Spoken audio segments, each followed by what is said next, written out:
You know, the journey to get there was bad enough. And considering where they landed, I can understand that they were afraid. Hello and welcome to another moment of hope.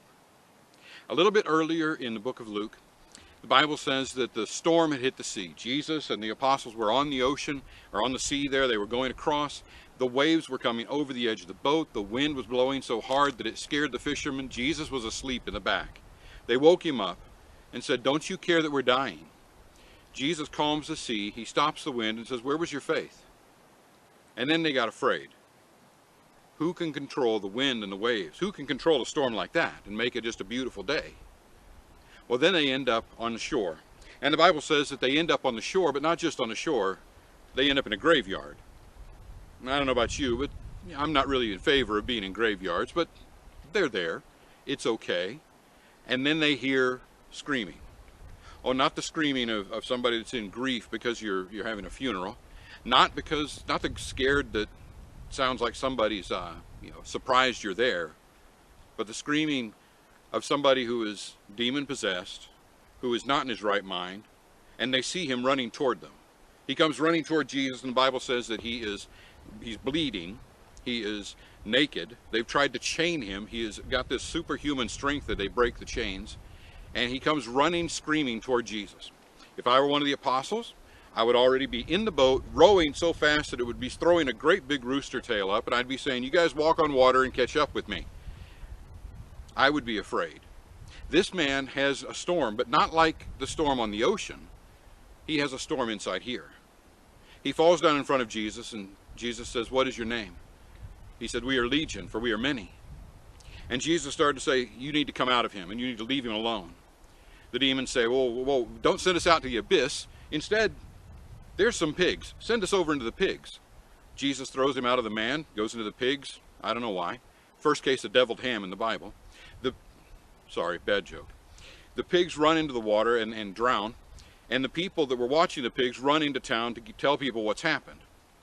They come out to the tombs, expecting to see a man who is naked, scary, screaming, out of his right mind, and they instead see something different. They see this man that they were afraid of, the man in the tombs.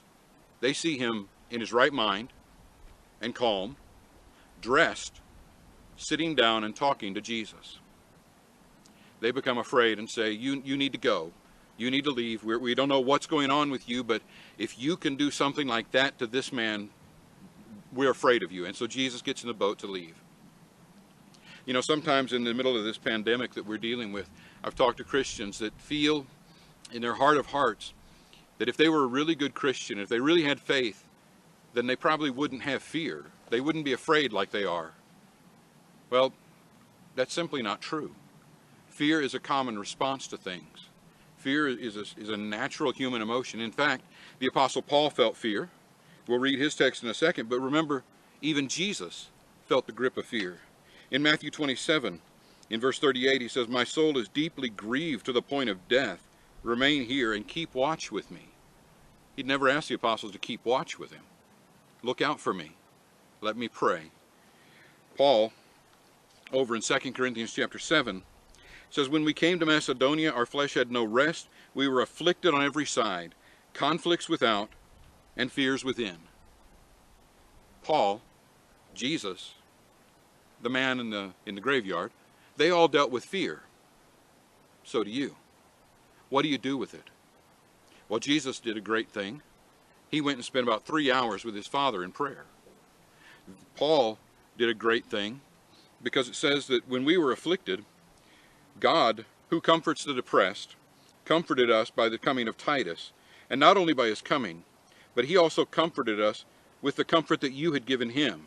For he reported to us about your loving and your longing and mourning and zeal for me, and I rejoiced even more. Paul found a friend to share it with. The man in the tombs, he ran to Jesus with his fear. So what do you need to do at this time? Maybe you need to run to Jesus. Maybe you need to spend some time with the Father, learning what he would do and how he'll help you. And what you also need to do is you need to find a friend.